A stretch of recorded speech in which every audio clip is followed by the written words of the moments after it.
안녕하십니까. 김상범의 풍수이야기의 김상범입니다.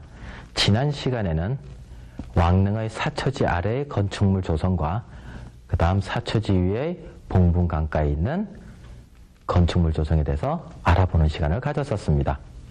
이번 시간에는 역시 왕릉 풍수의 시간으로서 왕릉에는 어떠한 풍수적인 요소가 들어가 있었으며 그리고 태조 건흥릉, 태조 이성계의 능에 대해서 알아보는 시간을 갖도록 하겠습니다.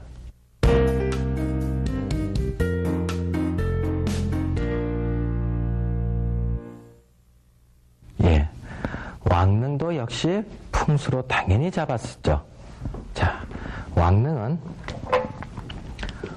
어떤 풍수적인 요건이 있느냐 하면 당연히 뒤에는 산이다, 앞에는 물이 흘러야 된다라고 하는 배산임수 원칙을 사용을 했습니다.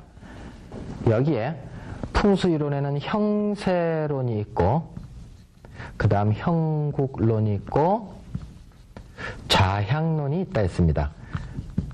그 중에 다 들어갔지만 그 중에서도 더욱더 치중을 했던 것이 왕릉에서는 형세론과 좌향론을 형국론보다는 조금 더 치중을 해가지고 잡았던 것입니다. 자, 그러면 그 공통적인 이론은 뭐냐면은 옛날에 형세론에서 배웠던 세형혈 태식익육이라는 것도 배웠고 그 다음에 장풍이라는 것도 배웠었습니다. 그래서 전부 다 보면 첫 번째로 주변에 자청룡 500호라고 하는 것이 장풍이 잘 감싸여져 있더라. 장풍이 잘 되어 있더라.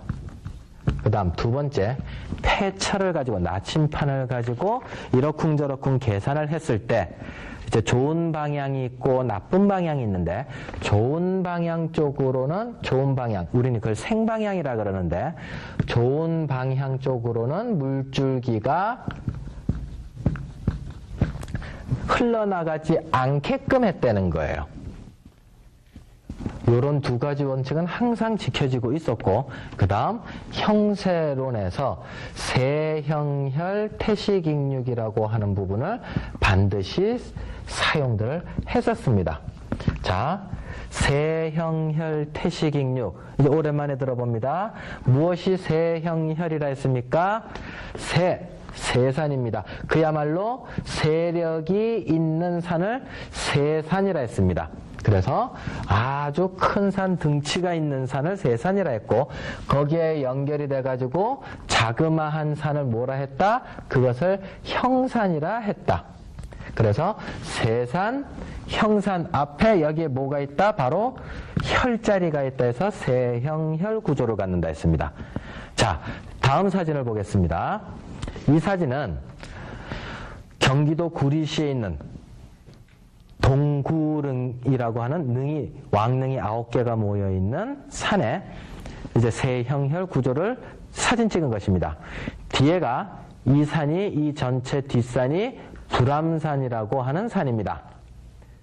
꼭 무슨 산 모양 같이 생겼습니까? 꼭 새가 이러고 날개짓하고 있는 듯한 그런 이제 산 모양이 아주 단정하게 힘있고 파워 있는 그런 이제 세산이 쫙 받쳐주고 있으면서 연결이 돼가지고 여기가 부드러운 산이 연결이 되어 있습니다. 그럼 이 산은 무슨 산? 형산. 그리고 형산에서부터 내려와가지고 여기 지금 나뭇가지로 조금 가렸지만 이 부분이 이제 왕릉이 있는 것입니다. 그래서 어떤 산줄기 체계를 갖는다? 혈의 산줄기를 갖는 거예요. 그러면 태식익육은 무엇이 태식익육이라 했습니까? 혈자리에까지 내려오는 요 형산에서부터 여기에 내려오는 이제 부분을 태식익육이라 했는데 산줄기가 내려올 때 어떻게 내려와라? 아주 힘차게 그리고 굽이치면서 이러고 꿈틀꿈틀거리면서 내려오라는 것이 태식이고 그 태식은 곧 어디에 기가 모인다? 뒤에 봉분 뒤에 잉이라고 하는 것으로 불룩 솟아있고 그 다음 그 몇 메다 앞에 혈자리 임금의 봉분이 자리하게 되는 것입니다. 자, 그러면 계속해서 이 사진을 보고 있으면 자, 세형혈인데 그러면 이 형산에서부터 혈까지 내려올 때 여기서 이 산줄기 힘이 산줄기의 파워가 꿈틀꿈틀 내려오너라 이것이 태식이고 그 다음 여기 사진에서는 잘 보이지 않습니다. 직접 밟는 수밖에 없어요. 그래서 감을 익히는 부분인데 태식이 여기서부터 내려오고 그 다음 봉분 뒤에가 불룩 솟아 있어야 되고 그 다음 그 앞에 몇 메다 앞에 봉분이 있게 되는 것입니다. 자, 다음 사진을 한번 보겠습니다. 자, 이 사진은 태조 이성계의 봉분 뒤에 올라가서 이제 태식이 어떻게 들어오는가 보는 것인데 저쪽서부터 태식이 이러고 그냥 아주 힘차게 쭉 하고 들어오는 게 이게 태식인 부분입니다. 아마 사진으로는 제가 설명하는데 좀 한계를 갖는데 자, 이 뒷부분에서 힘차게 산줄기가 들어옵니다. 이게 태식입니다. 그 다음 잉은 어디 부분이냐? 다음을 보겠습니다. 여기가 이제 곡장이고 곡장 앞쪽에 이제 봉분이 있습니다. 그 뒤에 이 부분이 잉인 거예요.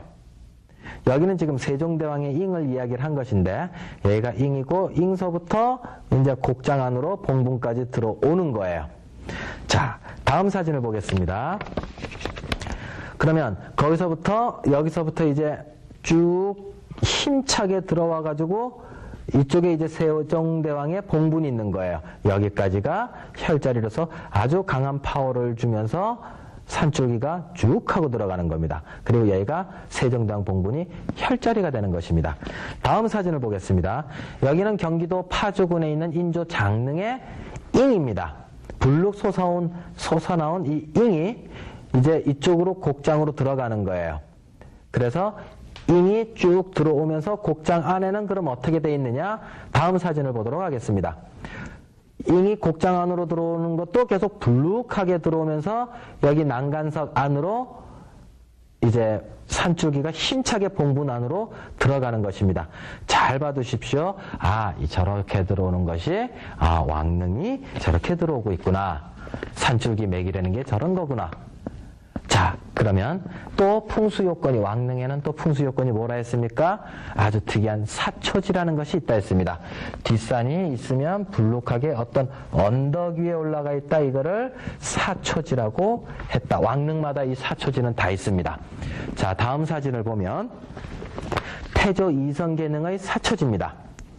자, 이게 사초지라고 하는 기의 저장 탱크고 거기서부터 저장 탱크가 좋은 기운이 모여서 위로 솟구쳐 오르겠다. 여기에 태조 이성계의 봉분이 있는 것입니다.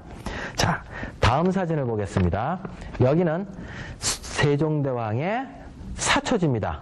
여기가 이제 사초지고 기가 모여서 저 위에 지금 봉분이 조금 가려서 안 보이는데 요 윗부분에 세종대왕의 봉분이 있어서 좋은 기운을 많이 받겠다. 사초지로부터. 그래서 이러한 조건들이 다 모여 있는 것이 왕릉이다.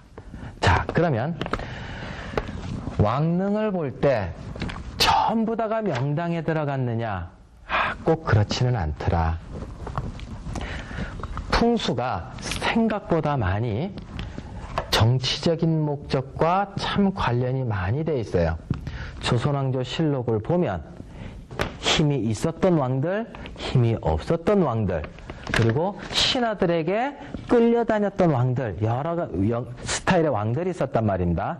그 중에서 대부분 명당에 들어간 왕들은 어떤 왕들이었느냐? 진짜 명당다운 명당에 들어간 왕은 파워 있었던 왕들이 거의 들어갔어요. 그래서 태조 이성계능이라든가 안 그러면 태종 이방원이 능이라든가 그 다음 세조 수양대군 능이라든가 그 다음에 세종대왕 능이라든가 이런 능들은 정말 명당다운 명당, 명품 중에서도 명품들의 왕능이 되는 것입니다. 그 다음 힘이 없었던 왕들은 또 좀 명당에서 비켜나서 또 제대로 혈자리에 못 들어갔던 왕들도 있었습니다.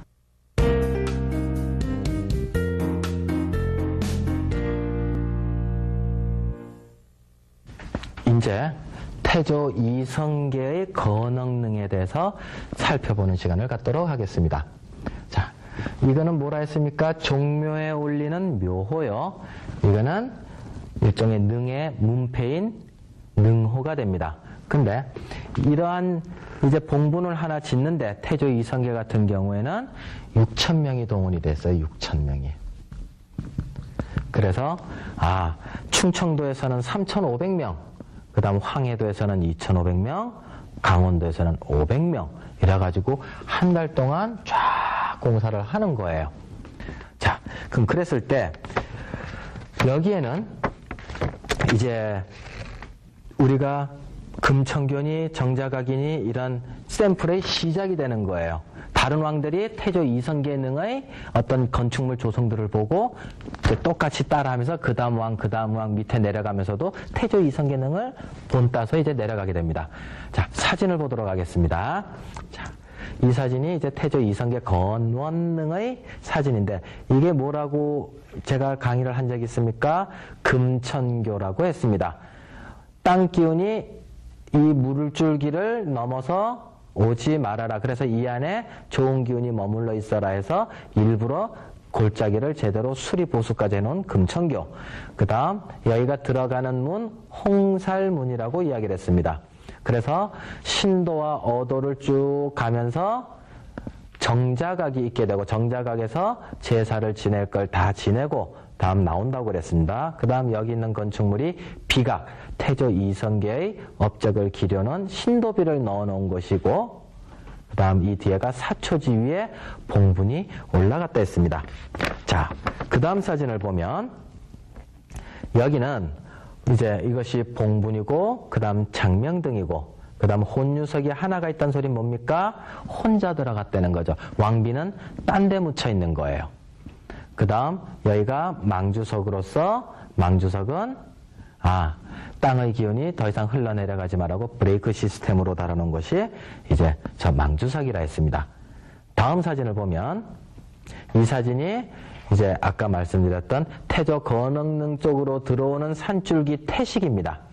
태식이 아주 훌륭하게 잘 들어오고 있어요.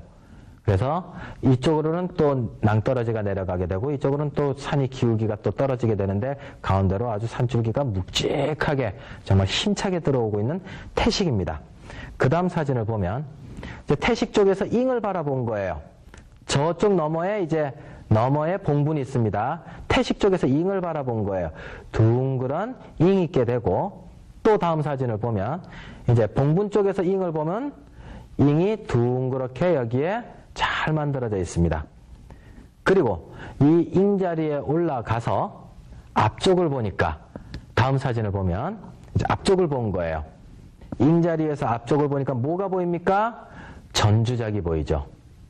전주작이 아주 훌륭하게 되어 있는데 이 전주작이 가만히 자세히 보면은 여러 겹으로 이쪽에서도 좌측에서도 여러 산줄기가 들어오고 또 우측에서도 여러 산줄기가 들어와서 그야말로 뒷산이 있는데 뒷산에서 봉분 이제 혈자리에 이성계가 있고 우백호가 여러 겹으로 좌청룡이 또 여러 겹으로 되어 있는 거예요. 그래서 여기에 보면은 그럼 물은 어떻게 흘러나가겠습니까? 물은 굽이 또 이렇게 흘러나갈 거단 말입니다. 좌청룡과 우백호가 여러 겹으로 쌓여가지고 물이 또 굽이 흘러나가는 조건은 더욱더 장풍이 잘 됨으로써 명당 조건에 해당되는 거예요. 그리고 태조 이성계 같은 경우에는 앞에 전주작이 여러 겹으로 쫙 쌓여있는 모습이에요. 여기서 이렇게 봤었을 땐 여러 겹으로 쌓여있다. 꼭 뭐와 같다? 태조 이성계가 장군이었죠.